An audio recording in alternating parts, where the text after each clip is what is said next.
Behold, RPGs and Baby Makes 3. RPGs and Baby Makes 3 Reimagined.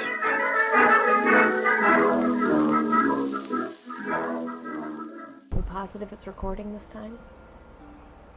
I'm negative it's recording. What? You asked me if I was positive. I don't know. Are you neutral? No. What would be my alignment? I know. What would be my alignment, too? What do you think? Chaotic? Probably neutral? lawful neutral. Chaotic. Good. Chaotic good. Chaotic good? We obey the laws. Neutral Yeah. good. Neutral good. Yeah, we walk a very middle line. Generally, good line. RPGs and Baby Makes 3, that's Gretchen Hilmers. But don't get on my bad side. And I am Rob Hessler. Been a while. Let's roll for initiative. Yeah, so last time we did this, the whole recording didn't work, right? No, but you know, we actually have played a couple times because we finished Junior Braves. I don't believe we had recorded a podcast since we completed Junior Braves of the Apocalypse, the 4-part story. And we played Xena, Hercules and Xena, Session 1. Yeah. Tell me how you feel about that. What, do you think we should explain the chimes in the background first? Should we? We're outside. There are chimes. There are chimes. 2 sets. Go on.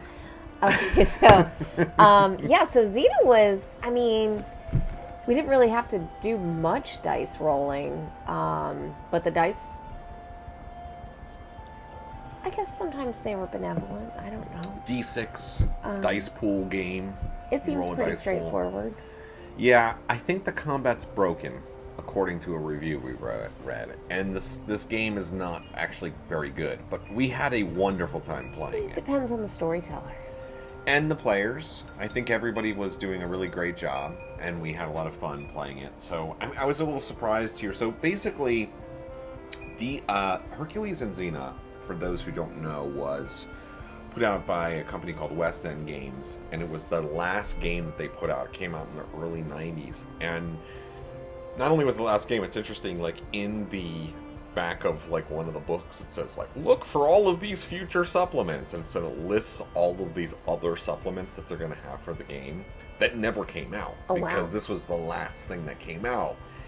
And you can kind of tell, like, there's definitely some stuff, and Amanda Plegman and I were talking about this because we're nerds, and that it feels like maybe it missed some playtesting. Well, yeah, like the sheet for your skills and stuff is missing something that's on the back Yeah, of like the board. Streetwise Right? is a skill listed in some places and not You were like, others. okay, roll your, Streetwise. And we're everyone's like, what? nobody has that. And I mean, well, and that's a relatively minor thing, but it's like the monsters, for example, don't have skills, and so you, in opposed actions like combat or something, you roll stat plus skill to determine outcomes. So monsters are like at this huge disadvantage because they have no skills. So like let's say that they have a 6 dice of strength, right? And let's say you only have a 4. Well, oh, that monster, it's so much more strong than you. It's so stronger than you. But then you have like a 3 in the battle axe, and you're rolling 7 dice against 6, and all of a sudden you're just like regular human dude is like more powerful than like the Cyclops. Yeah. You know? So I think it's a little broken. I think there's some problems. And I think it's even more exasperated as they get more powerful. But the point of it is, though, is that we're basically playing the game, which is your heroes, and you're going against these big important things in Greek culture, and that's awesome. Yeah. So, like, the system is kind of, who cares almost? Like, it's got pictures of Xena and stuff in it. We listened to the Xena soundtrack while we were playing the game. We're playing Xena, and we're all going to have fun because it's like, you know, the acid pit trap that I made, or you know, like talking lions, or there was a Cyclops and a couple of trolls, like, you know, and you circumvented them, and so like there's all this stuff that it's just going to be fun because of what it is, and you're going to Perseus, to like get his shield. Ruthius is going to kick his tushy. Tushy, huh? Well, Gotta give him a spanking. Aren't we still? We're trying to be PG on this show, aren't we? Right. Yes, we're PG. We're PG. I've learned a lot of ways to skirt around that. Yeah. What did you say earlier today? It was MFer, but it was not MFer. You said it on the way to return the key to WRUU. I do not remember. It's like, I don't know, Mothra Frankenstein or something. It wasn't that. No, definitely not. Yeah, I don't know. It wasn't that. Yeah, but you know, our son was going, Jesus Christ, earlier today. That was pretty funny. Speaking of, that's another game I've been playing. I joined. Jesus Christ? In a way. Game Church. Right, Game Church, yeah. So I ended up proposing and writing this story for, of all things, a national progressive Christian magazine called Sojourner, and it was about this game group called Game Church, and it's like the Methodist. So I'm just telling these folks out here, it's the Methodists who are doing this thing called Fresh Expressions, where they're bringing the church out to the people, and this one Reverend Matt Stout and a Episcopalian priest got together to do D&D. Yeah. At, like, church D&D. And so they tell these sort of Bible stories and readings and relate them to D&D. And then it's a D&D game. And I've gone and played with them a couple of times as well. They're nice guys. They're a bunch of nice guys. They really are. Okay. And so I've also played that. We've been doing, that's been 5e. 5th edition. Well, D&D. you're learning it then. It's not sticking with me. I don't love it. I'm just so old-fashioned. It's not that. It's just, it's a little too easy to me. It's just too easy for my 2E brain. Well, you know, it's kind of like when you're playing. Get off my lawn! Where's the save versus death? Save or die. Where's my save or die? Like instantaneous death. Level draining from undead. All the horrible things. It's just a little too easy. You know, it's like when you're playing like a video game on the easiest difficulty level, and it's like, even if the story is still good, like you just feel like you need it to be just enough challenge. Yeah, you always gotta go middle of the road. Yeah. Don't go easy. Super. Don't go hard. I can't, not to start, not for me. Yeah, no. I just don't have the time to get good enough at a game to do that. Yeah, that's kind of my thing too. If I had the time to really do it, I could But probably I do need it. to be challenged a little bit. Uh-huh. Yeah. And so there, it feels a little bit like that. Now, I think part of that is the Dungeon Master goes easy on the players. Part of it is the players, who I think some of them are quite new, and there's sort of this, like, they're kind of getting pulled in by you're winning, and you know what I mean? Like, there's that. Yeah, but you like it enough to... You've gone twice now? I like the people, and I love my character. It's a fun character I made. I basically made myself. He's a half-elf he's a half-elf journalist who writes for the city's newspaper and finds the... Is he stubborn? Yeah. Okay. And he finds what are his the party. Stats?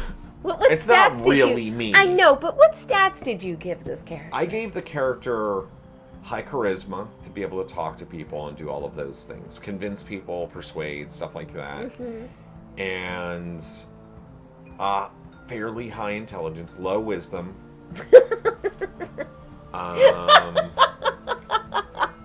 Fairly, like a decent strength, decent dexterity. Probably a pretty high dexterity because I think I wanted it for like the skills. Okay. You know, combat skills.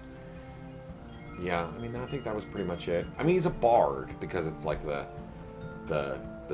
for the writer, you know. But it's fun. So he's like covering. Intelligence, low wisdom. He's yep.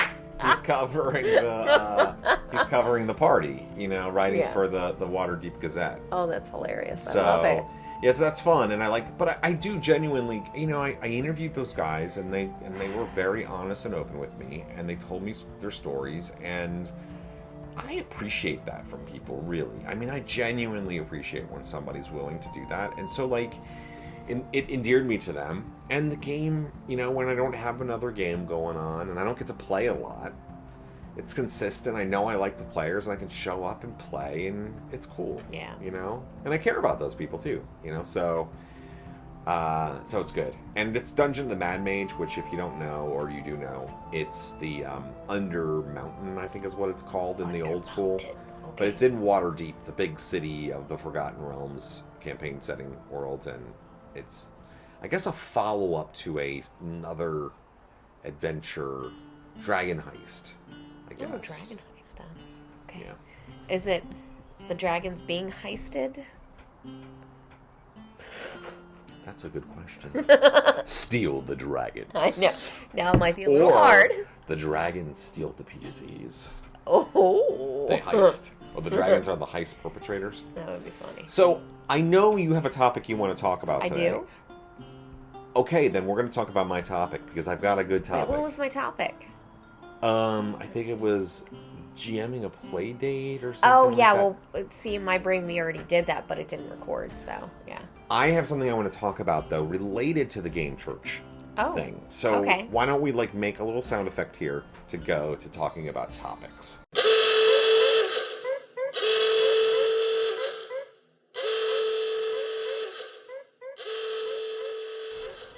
Okay. Yeah. There's a little sound effect. Yeah, did that and work? Also, Gretchen made a little sound effect. So, one of the players, and this is I know where you're gonna fall in this debate, but I think there's more nuance to this in the Game Church game. So, the DM, who has been DMing for a bit now, wanted to try to do his own adventure for the first time. Okay, so he had never done his own adventure. So he wanted to do a little side quest, right? Okay. And make up an adventure. Yep. And the side quest involved sort of two things. Basically, one was so the campaign is a continuation from a previous campaign. They switched GMs. So the current game master's character exists in the world, but he's not playing the character like a DMPC. He's not playing them with the party. He's kind of doing other stuff.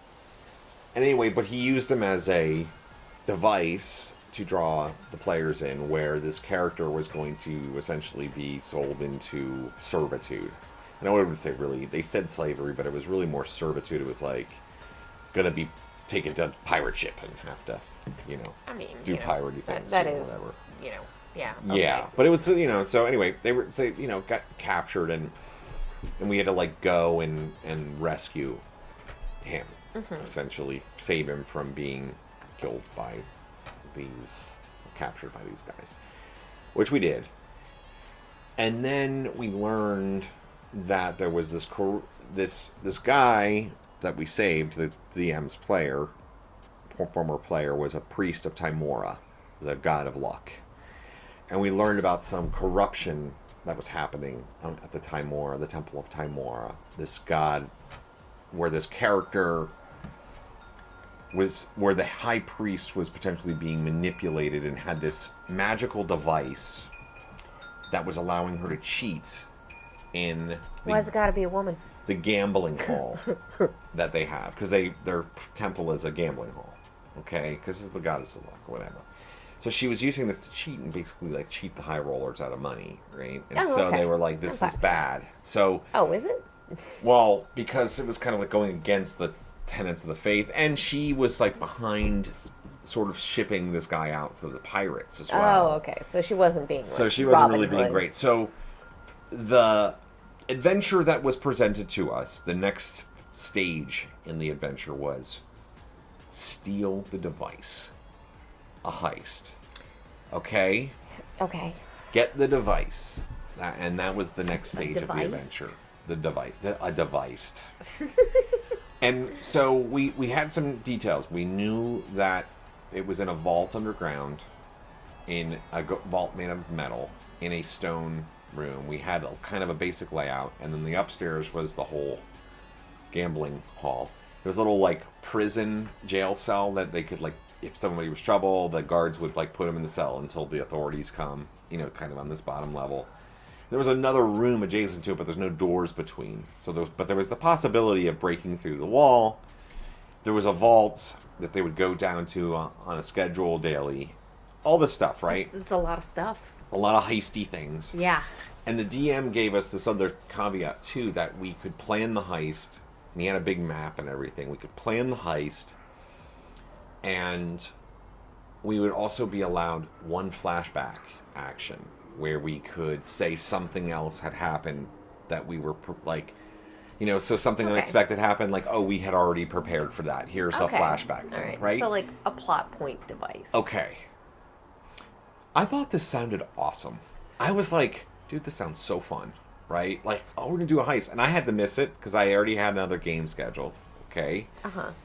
And I come committed to the Temple of Elemental Evil. And so I was going to stick with that game, and we had a session planned. So I had to miss it, but I thought this sounded so cool.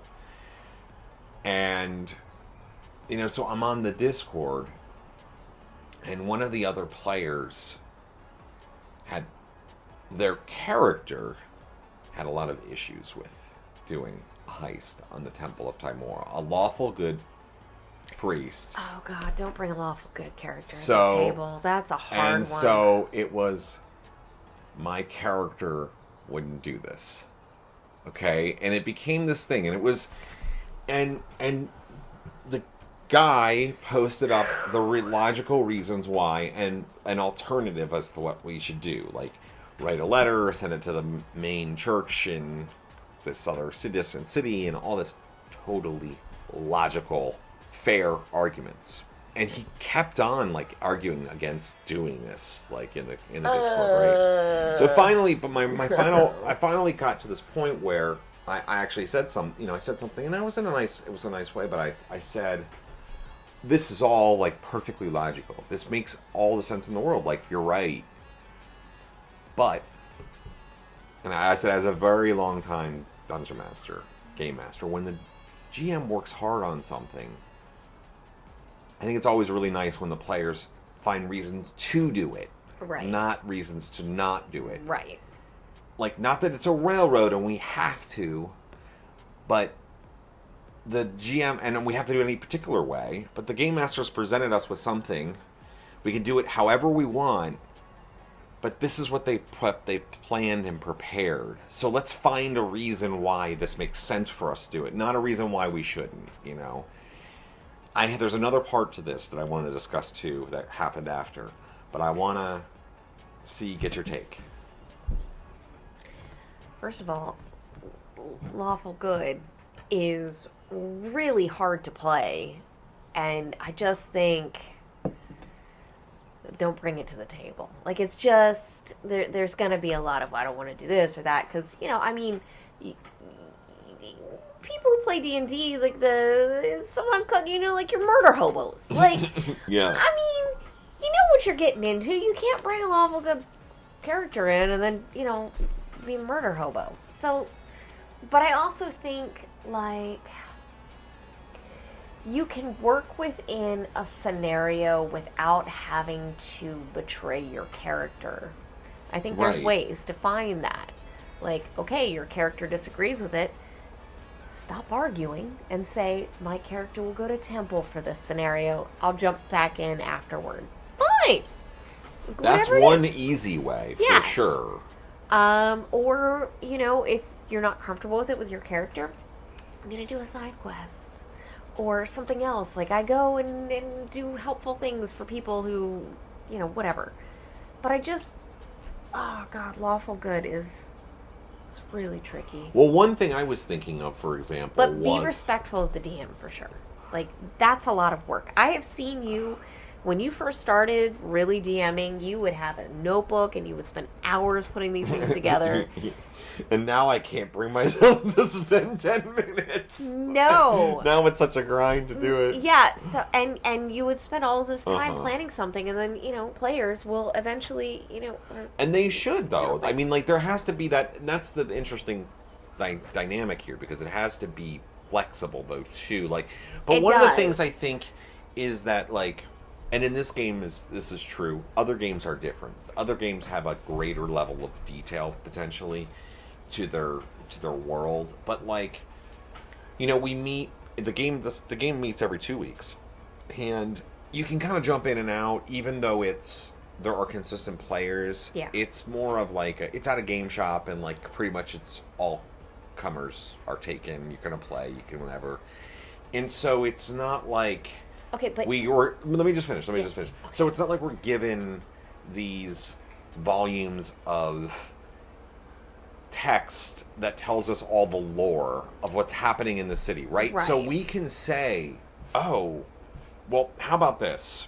What if we've been hearing stories of maybe there have been some shady things going on within the Temple of Tymora. Yeah. Maybe there's been some sort of infiltration. Oh my gosh. And then we find that, like, you can work within the confines of the story. You talk to your GM and you make it up, like, you find ways to make the character fit in. Yeah, absolutely. But don't be the player that continues to argue about it outside of the game. Don't do that. This was a bit of an in-character thing, and we were supposed to talk about the plan. Or we were encouraged to talk about what we might want to do in between sessions by the DM. So it wasn't like but the problem was, though, is that, of course, almost nobody chimed in. And I didn't even barely chime in. I said, like, one thing. I said, oh, yeah. Yeah, I kind of think, like, I don't Like, know. he said, why are we doing this? And I'm like, because because heists are cool and the DM planned it. That's what I first said. Yeah. Also, I think that, like, you can do this outside of sessions in chats and blah, blah, blah. I can't. I don't have time for that. I know. I don't It's have hard. time for It's it. hard to commit to Play that. out this scenario and message it. It No. wasn't like that. There was no pressure to do that by any means whatsoever. It was, hey, if you want to talk about it, you can, based on whatever your desires are. So the follow-up to that is that, and not every player chimed in, but the session went off now, and apparently everybody had a great time, and it was fun. Even the Lawful Good? I don't know. He hasn't particularly chimed in, but he's been on the server and has been positive. And he hasn't said anything about What do you think about Lawful Good characters? Well, I think that if I'm playing a Lawful Good character, I'm going to do mental gymnastics to make sure that it doesn't cause problems with And Chaotic Evil's another one. Like, being too far on one end. Chaotic Evil, I would have more of a problem with in a campaign, allowing in a campaign, simply because I sort of feel like in a campaign, like in a one-off or something, I might be okay with it, or maybe like a an adventure. But for a campaign, I think it would be just hard because it's chaos and evil, so they're like supposed to disrupt things by doing bad things, and like that, I just think the chances, like the other player, it's gonna really gonna stress the party cohesion, so I think it's not really about, that's what it's really about. It's gonna stress the party cohesion. I don't really mind if players take a different tact, though. Like, I could imagine, like, for example, in my Temple of Elemental Evil game, they go to Hommlet, and then they start doing stuff, right? And they start gaining influence, right? If they were, like, say, more neutral-oriented, and, like, decided to start hiring their own mercenaries and building up forces and kind of pushing to take over the town in a way. Mm-hmm. Like, sort of like control the town through force, through their own kind of force. I would let that happen in the game if that's the direction they wanted to go to. Not the non-heroic, but instead we're like, no, this is our town now. You're gonna do it as we say, you know, like a martial law, or like even ran it like, not even necessarily warlords, but like mercenary captain types. You know what I mean? Like, I could see that direction having happened. I wouldn't stop that, you know. But if it was like, you know, there's a player like sneaking out at night and like just like going into somebody's house, tying them up, robbing them, and burning the house down because they're chaotic evil, like, that would be problematic. Yeah. Because then I would have to, like, if I was making the world a real place in any way, like, the authorities would have to look into it. I just don't think you can like, swing a character at either extreme. It's hard. Yeah, it's... The lawful good thing, though, I think, is that they're inherently going to be... First of all, they're not going to hurt the party members. So that's A. Unless there's a chaotic evil person. Unless there's a chaotic evil. But they're going to be inherently drawn to doing the adventures for good reasons. Like, so they're going to go and try to, like, you know, defeat the evil trolls who are terrorizing the village of farmers. They're just going to go and do it. Like, they don't need a motivation. So, like, it's not bad to have that, you know? And if the player's willing, I think, to do what it takes to make sure that they're not an impediment to people's fun. Because I think you can play your character and be strict, but then when it, like if we wouldn't have done if the party wouldn't have done the heist because of that one person, like, because, like, if they would have influenced everybody else not to do it, I have to imagine other people were like, this sounds awesome, you know? Yeah. Like, I know John, who we know, another player who I know there, his character was excited about investigating because there was a bunch of gears and weirdness on the vault, like, that we learned about, and he's a clockwork creature, so he was like, wanted to check that out, so, like, he had a motivation, you know. And another character chimed in, another guy, and he had a reason. He made up his own reason, like, just in-character reason why he would want to do it, you know? So, I think that's what you just have to do if you're playing an extreme character, is find a reason that doesn't hurt the party, but also gets you into the adventure. Yeah. You're doing a group project. You gotta participate. Yeah. Yeah. Nobody likes the person that doesn't participate. I know, but there's always one that's gotta carry the weight. And True. that's the DM. Respect your DM. Thank you, Gretchen. Unless Thank they're you your husband. And very then... much. Let's just stop. No, you didn't need to say that last part. All right, well, let's get to our final section. Let's talk some books. This is the end. Now, this is a great topic right now, Gretchen, because today you had your book club meeting. I did, yes. Tell us. What have you been reading? Fourth Wing. Okay, but I hear it's a great book. Yes, it was actually fairly enjoyable. Even people who were not into fantasy enjoyed it. Who is the author of Fourth Wing? Jessica Yaros, maybe? Let's see. Oh, I know this is a big famous book series right now, so... I don't have my glasses. Rebecca Yaros. Oh, okay, yeah. there So we go. close. You got the last name. I got the last name, That's yeah. pretty impressive. So tell us, like, the basic premise of this book. Not, like, no spoilers, but give us the basic premise. It's a school that's kind of run like the Hunger Games that involves dragons. Okay. Sounds great. I Yeah. mean, that sounds like something that fantasy book lovers might enjoy. Yes. Is it oriented, would you say... So it's highly fantastical. Yes. Okay. Mm-hmm. And the age range is high school. Or is this young adult or is this adult? This is adult, isn't it? Even though they're younger, it's an adult book, right? Yeah. Well, you know, we had a discussion today about what is young adult reading now, because young adult reading does have some adult situations in it. Uh-huh. And since it is a spicy book club, I would rate this like 1.5 chili peppers out of 5. Well, chili peppered. Okay, very good. Yeah, but I hear it amps up later on, so. Oh yeah. It's going to amp up later. Is there a dragon pun for that? Come on. You got this. Is there a dragon? I don't know. Dragon's breath. Who knows what's going to happen Fire there. it up. It gets fiery later on. I don't know.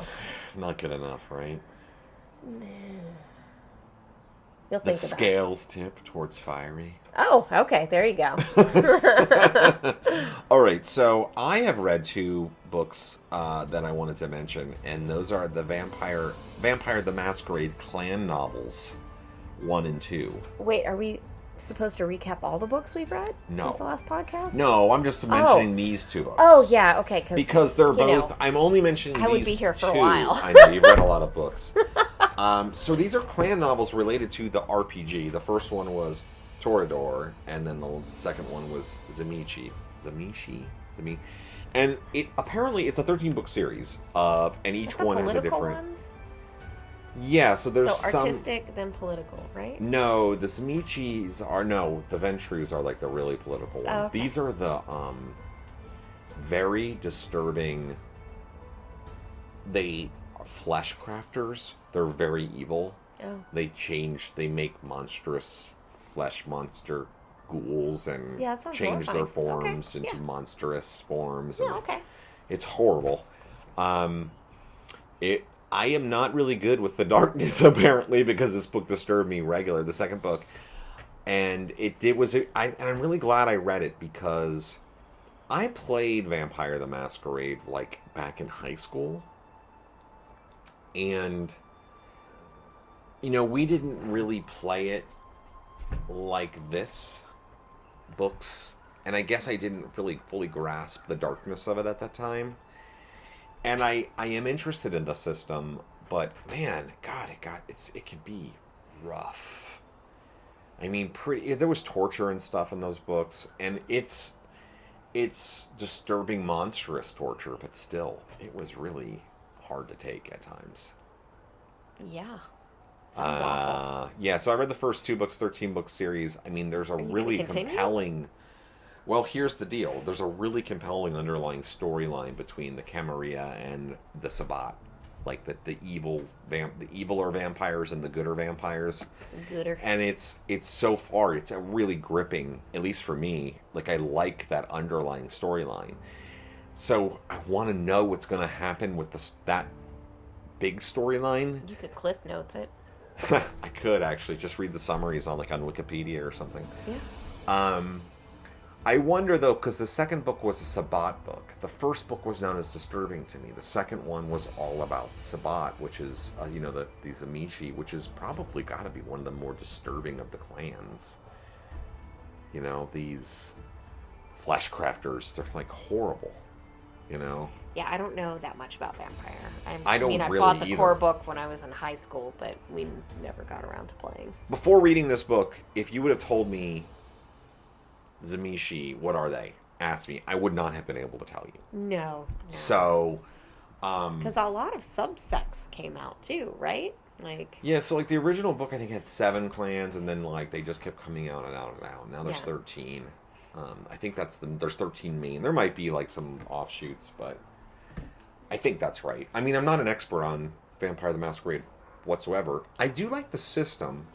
D10 dice pool system with successes and failures, and you say, I got X amount of successes, and that determines, 1, 2, 3, 4, 5 successes. It determines how well you succeed at what you're doing. I like that kind of system. Very simple. Which kind of falls into the same thing that Xena has. Yeah, like so a D6. Full circle now. Yeah. Look at that. Mm-hmm. Yeah.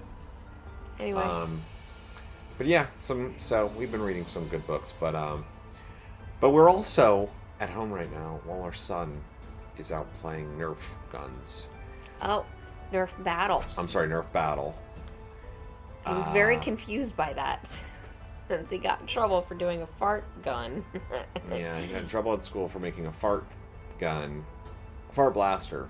A fart blaster. And yet, 2 weeks later, they were having a Nerf battle at the school. Well, it's 2 separate departments. They're totally different. Yeah. You go in the front of the building instead of in the back of the building. Yeah. The same building, I might add. Yeah, he was actually kind of confused about this when we were going. Yes. Yeah. He should be confused about it because it's confusing. Yes. It's very confusing. Yes. But the point being is that we have desserts, and we talked about watching another teen movie again. Yeah. And doing some laughs. So as much as I am, giving into the whims of our audience almost here, 2 of our 4 hours are gone now. let us end this podcast and say good evening to those who have lasted this long, this rambling It's been a lot of tirade. jibber jabber. Thank you all for tuning in to RPGs and Baby Makes 3. Let's get out of here, Gretchen. I'm out! And Take care, y'all. got it! It's been a while. Ding, ding, ding.